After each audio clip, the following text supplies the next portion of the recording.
The morning of my surgery, I handed my sister Amanda the keys to my apartment along with the power of attorney documents my lawyer had prepared. "Are you sure about this, Maya?" she asked, though I could see the eagerness in her eyes. "Giving me full authority over your finances while you're recovering?" "It's just temporary," I said, adjusting my hospital gown. "The surgery should be routine, but Dr. Patterson said I'll need at least 6 weeks of recovery time. I trust you to handle things while I'm out of commission." Amanda nodded solemnly. "Of course. I'll take care of everything, pay your bills, check your mail, water your plants. You don't need to worry about anything." What I didn't tell her was that the modest apartment she'd always teased me about was actually worth $2.3 million, fully paid off, and that my simple lifestyle was a deliberate choice rather than a financial necessity. As the founder and owner of Pacific Financial Group, a mortgage and lending company I'd built over the past 8 years, my net worth was somewhere north of $180 million. But Amanda had always seen me as her struggling younger sister who worked in some boring finance job and lived way below her potential. She'd married well, her husband Derek was a successful orthodontist, and they lived in what she considered the lifestyle our family deserved. Meanwhile, I lived in a converted warehouse loft downtown, drove a reliable Toyota, and rarely talked about my work beyond saying I was in lending. The surgery went well, but complications during recovery meant I was unconscious longer than expected. What should have been a 2-day hospital stay stretched into a week, with another week of heavy medication that left me barely aware of my surroundings. It was on day 14, when I was finally alert enough to check my phone, that I saw Amanda's text message. "Thanks for the down payment on my new house." Face blowing a kiss. Confused, I scrolled up to see what I had missed during my medicated haze. There were dozens of messages from Amanda over the past 2 weeks. "Maya, your apartment is way too big for just you. Derek and I found the perfect house in Westfield Hills. The realtor says your place could sell quickly if we price it right. I know you'd want to help family. The house we want is $850,000. Your apartment should cover most of it. Sign the papers today. You're going to love what I picked out for you. A cute little studio closer to work." My blood ran cold as I continued reading. She had actually sold my apartment. While I was unconscious in the hospital, she had liquidated my primary residence and used the money as a down payment on her dream house. With shaking hands, I called my property management company. "Miss Chin, thank goodness you're okay." My property manager, Janet, sounded relieved. "I tried to reach you multiple times about the sale. Your sister had power of attorney, so legally we had to proceed, but it seemed so sudden." "What exactly happened, Janet?" "Your sister listed the property for $2.1 million, actually below market value. It sold within 3 days to a cash buyer. After fees and commissions, the net was $1.97 million. Your sister took possession of the funds as your designated agent."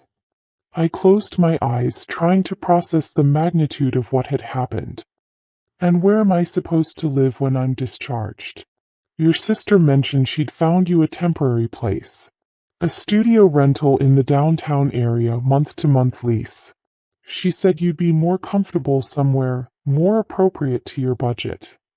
After hanging up, I sat in my hospital bed staring at Amanda's cheerful text messages. She genuinely seemed to believe she'd done me a favor, downsizing my life to what she considered more realistic expectations while using my equity to upgrade her own lifestyle. I typed back a simple response. "Congratulations on your new house." Her reply came immediately. "I knew you'd understand. Derek and I are so excited. We close next week." The next morning, I called my assistant Maria from my hospital bed. "Maya, how are you feeling? We've all been so worried." "I'm better, thanks." "Maria, I need you to pull up the Morrison account file." "Derek and Amanda Morrison? They applied for a mortgage last week. Large loan amount, $650,000 on a house in Westfield Hills. My heart sank further. Not only had Amanda sold my apartment, but she was borrowing additional money to buy an even more expensive house than I'd initially realized. What's the status of their application? It's been approved and is scheduled to close tomorrow. They qualified based on Derek's dental practice income and the substantial down payment they provided. Very straightforward approval. Maria, I need you to pull that loan approval immediately. There was silence on the other end. Maya, what grounds do we have for pulling an approved loan? Run the application through our enhanced fraud detection protocols. Check the source of their down payment funds. But we already verified. Maria stopped mid-sentence. Oh my God, Maya. The down payment came from a property sale. Your property. Your sister used money from your apartment sale as her down payment. That's correct. But that means she used your money to qualify for a loan from your company to buy herself a house. Maria's voice was incredulous. She literally stole from you to buy a house from a company you own. I want you to call their real estate agent this morning. Inform them that Pacific Financial Group is withdrawing the loan approval due to irregularities in the down payment documentation. Maya, are you sure? This is going to create a massive problem for them. If they can't close tomorrow, they could lose the house entirely. I looked out my hospital window at the city skyline, at the buildings and developments my company had helped finance over the years. Maria, my sister sold my home without my knowledge while I was unconscious in surgery, then used my money to buy herself a dream house. She never asked permission, never discussed it with me, and apparently never planned to pay me back or even acknowledge what she'd done beyond a thank you text. When you put it like that, make the call, Maria, and schedule a meeting with our legal team for when I'm discharged. I want to understand all of my options. By noon, my phone was ringing with calls from Amanda. Maya, something terrible has happened, she said when I finally answered. The mortgage company called off our loan. Derek is livid. We're supposed to close today and they're saying there are irregularities with our down payment. That's awful, Amanda. What kind of irregularities? They won't say. Just that they need to verify the source and legitimacy of our down payment funds. It's ridiculous. It's your money from your apartment sale. That does sound concerning. Maya, you need to call them and explain that you gave me permission to sell the apartment. Tell them the money is legitimate. I was quiet for a moment. Amanda, can I ask you something? Of course, anything. When you sold my apartment, what was your plan for paying me back? Silence. I continued, you used $1.97 million of my money as your down payment. When were you planning to repay that? Maya, come on. You know Derek and I would take care of you. We were going to let you live in our basement apartment rent-free. Your basement apartment. It's really nice. Separate entrance, full bathroom. Much more practical for someone in your situation. My situation? You know, single, working a basic job, no real assets. Maya, that apartment was way too much house for you. You were living beyond your means. I felt a cold fury building in my chest. Living beyond my means. Don't be upset. Derek and I are just being realistic about money. We have his practice, investments, our financial planning. We can make better use of that equity than you could. I see. So you sold my apartment, used my money to buy yourself a house, and your plan to repay me was to let me live in your basement. Don't say it like that. We're family. And it's not like you could have afforded to keep that place anyway. The property taxes alone were probably more than your monthly salary. That was the moment I decided Amanda needed to learn exactly who she was dealing with. You're right, Amanda. We are family. which is why I'm going to help you understand the situation you've created. What do you mean? The mortgage company that declined your loan? That's Pacific Financial Group. Okay, so I own Pacific Financial Group, Amanda. I founded it 8 years ago. It's my company. The silence stretched so long I thought the call had dropped. That's not possible, she finally whispered. You used my money to apply for a loan from my company to buy a house that you planned to let me pay for by living rent-free in your basement. Maya, you can't own a mortgage company. You work in some basic finance job. I work as the CEO and majority shareholder of a lending institution that originates over $400 million in mortgages annually. We have 847 employees across 6 states. Another long silence. But your apartment, your car, the way you live. I live modestly by choice, not necessity. My net worth is approximately $180 million. I could hear Derek in the background asking what was happening, Amanda's muffled voice trying to explain what couldn't be explained. Amanda, are you still there? Maya, if this is true, if you really own the mortgage company, can you fix this? Can you approve our loan? I almost laughed at her priorities. Even faced with the revelation that she'd stolen nearly $2 million from someone worth $180 million, her first concern was salvaging her house purchase. That's an interesting question, Amanda. Let me ask you one first. What exactly did you think was going to happen when I woke up and discovered you'd sold my home? I thought you'd be grateful. I was helping you right-size your life. By stealing my house and using the money to buy yourself a mansion. It wasn't stealing. You gave me power of attorney. For medical emergencies and bill paying, not for liquidating my assets to fund your lifestyle upgrades. Derek had apparently taken the phone. Maya, look, we can work this out. Amanda made some poor choices, but we're family. We can set up a payment plan. Derek, let me stop you right there.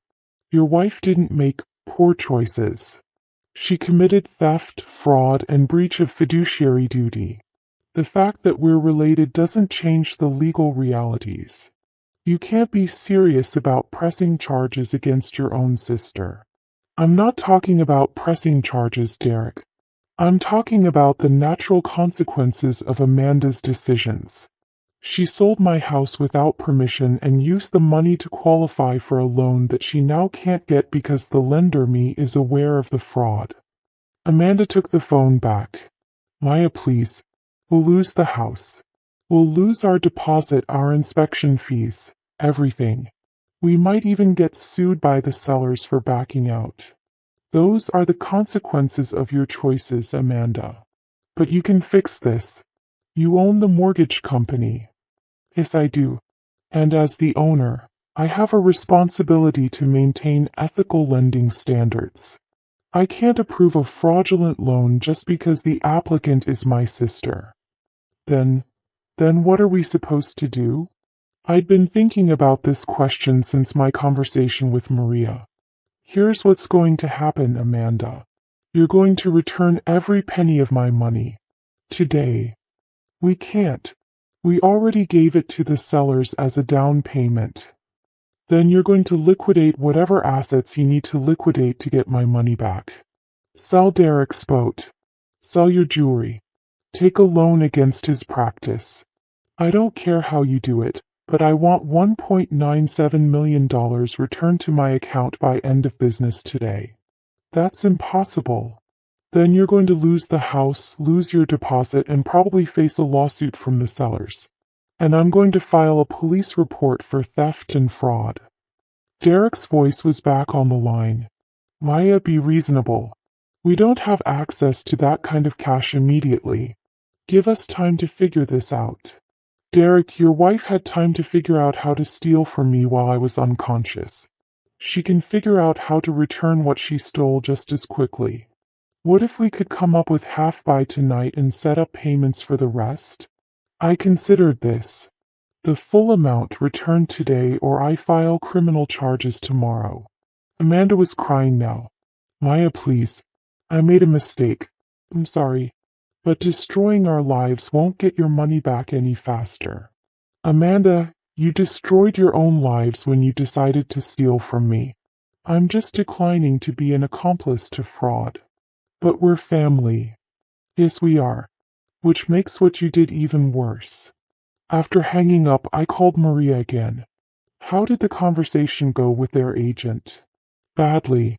They're threatening to sue Pacific Financial for breach of contract and damages. The sellers are furious, the real estate agents are scrambling, and Derek Morrison called me directly screaming about how we're destroying their family. Let them sue. Our legal team will have a field day with that one. What else? I've been thinking, Maya. Even if they return the money, what are you going to do about housing when you're discharged? I smiled for the first time in days. Maria, pull up the Riverside Tower listings. I've been looking at the penthouse unit. The $4.2 million penthouse? That's the one. Let's make an offer. Cash purchase, close in 2 weeks. Maya, are you sure? That's quite an upgrade from your warehouse loft. I've been living modestly for years, partly out of habit and partly because I didn't want to deal with family assumptions about my lifestyle. But Amanda has made it clear that my family is going to make assumptions regardless of how I live. I might as well live in a way that makes me happy. Should I prepare financing? No cash purchase. Let's liquidate some of the Microsoft stock. 2 hours later, my phone rang again. It was Amanda and she sounded defeated. Maya, we got the money. All of it. Derek borrowed against his practice and we liquidated our retirement accounts. There are tax penalties, but yes. All $1.97 million will be wired to your account within the hour. Good.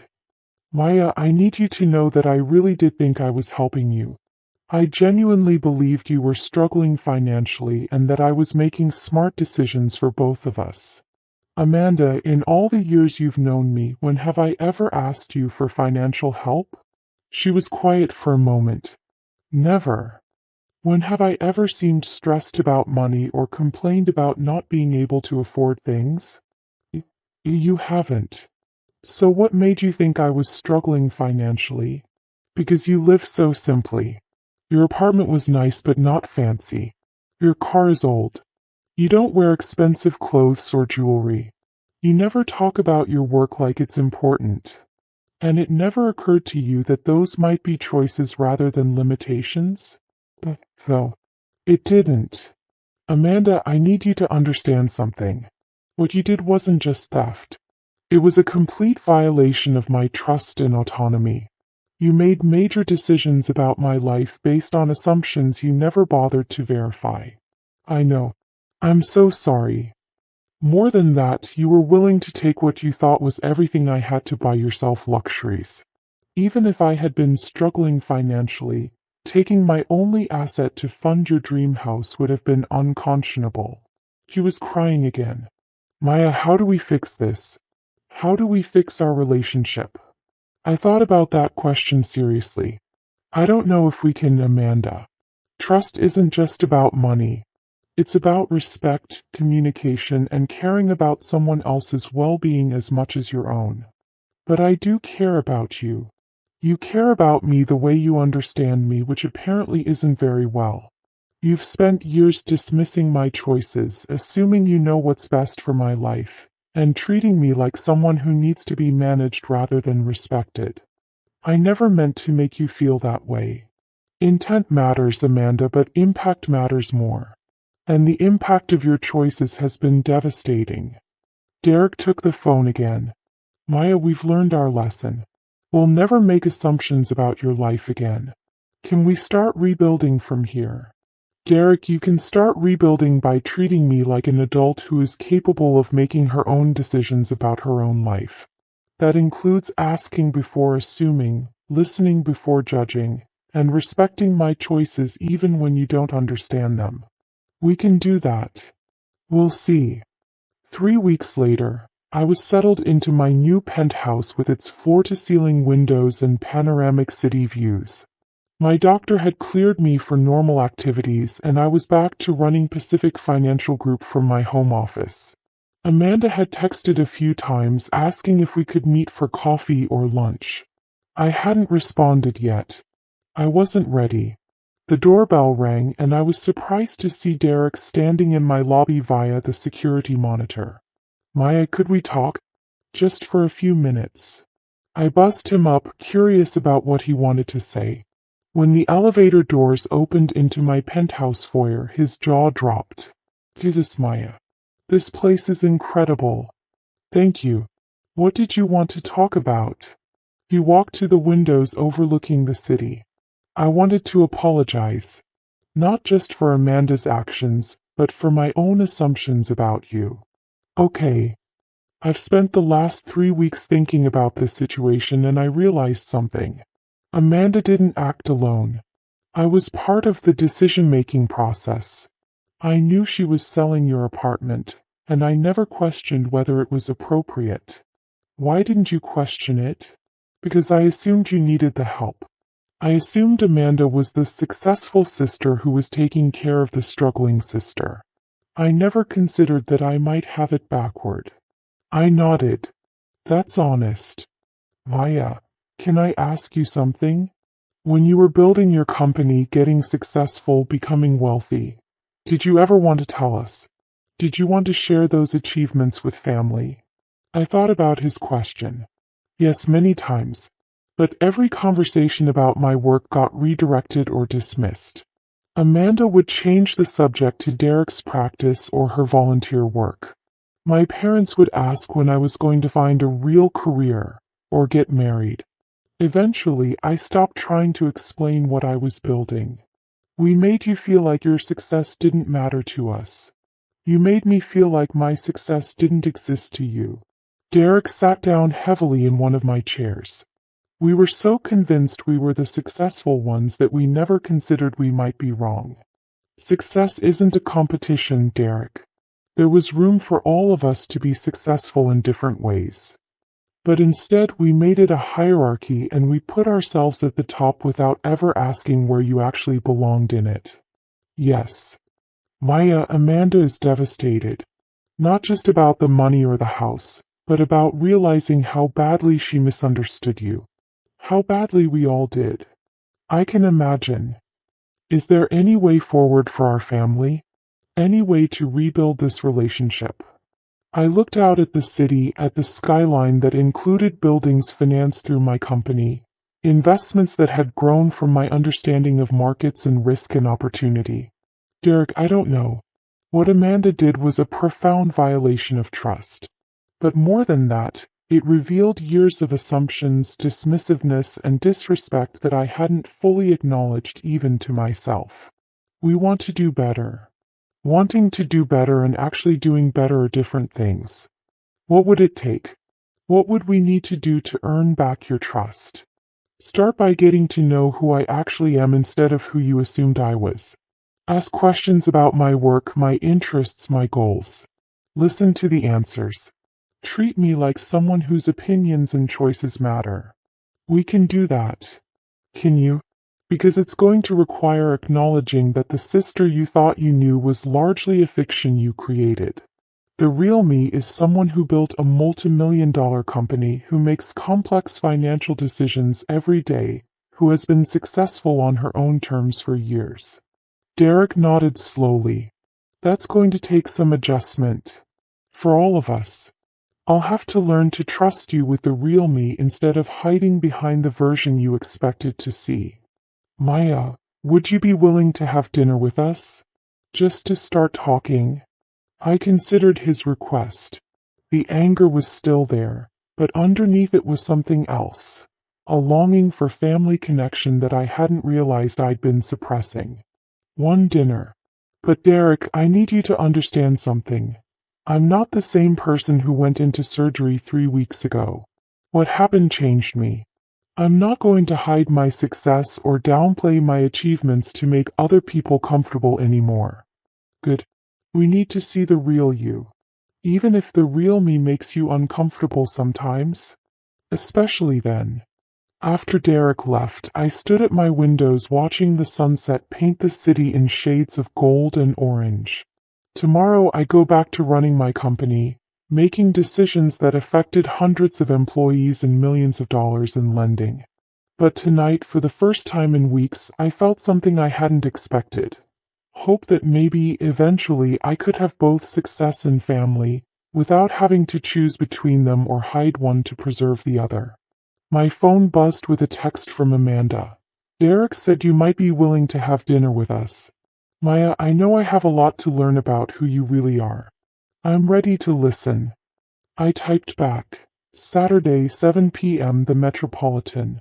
And Amanda, come prepared to meet your sister for the first time.